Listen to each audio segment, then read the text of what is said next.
Isa na namang aksidente o away kalye ang tila nagpainit sa ulo ng isang lalaking nakakotse na tila parang gusto niyang sugurin o saktan ang isang babaeng umiiyak.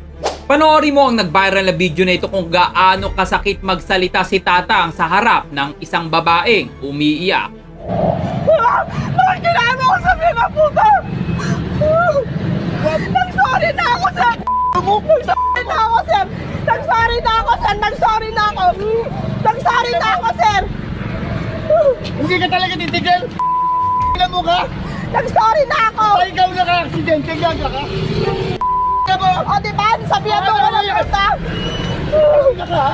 Maangas ka pa? Sabihan mo ko na puta! Puta! Sabihan mo ko na puta! Bakit? Nag-sorry naman ako! Oh! Kanina ka pa, ha?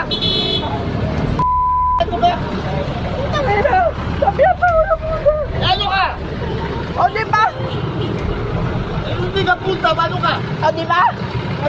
Ay, Tangina mo ko talaga. sabihan ako ng puta, sorry na ako. Wala din naman na paano yung side mirror niya. Aksidente ka, sorry.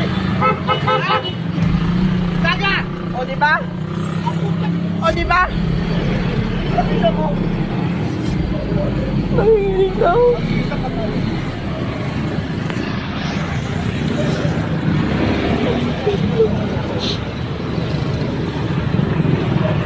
May video ako sir na sinabihan mo ako ng puta. Maririnig sa video na nasagi ng isang babae ang side mirror ng kotse ni Tatang na siyang nagpainit sa ulo nito.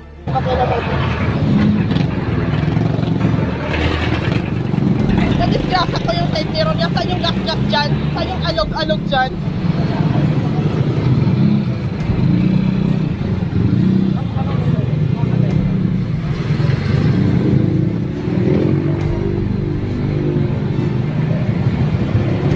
Nasagin ko yung side mirror niya. Tingnan nyo naman yung side mirror niya kung may gas-gas o alog-alog yan. Nag-sorry na ako. Wala naman madala. O diba?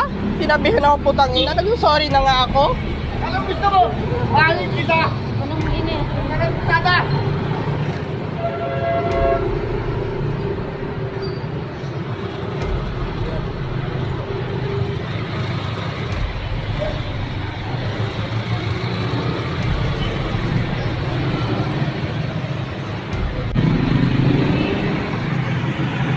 Tandaan, masakit sa isang babae na sabihan siya na isang lalaki. Ano man ang dahilan, lalo na kung hindi niya pa ito kilala. Kaya naman i-share mo na ang video nito, ikaw bilang isang Pilipino. Ano ang masasabi mo sa sinabi at ginawa ni Tatang sa isang babae na tila napakasakit naman? Well, i-comment mo na ang iyong reaksyon sa video sa baba.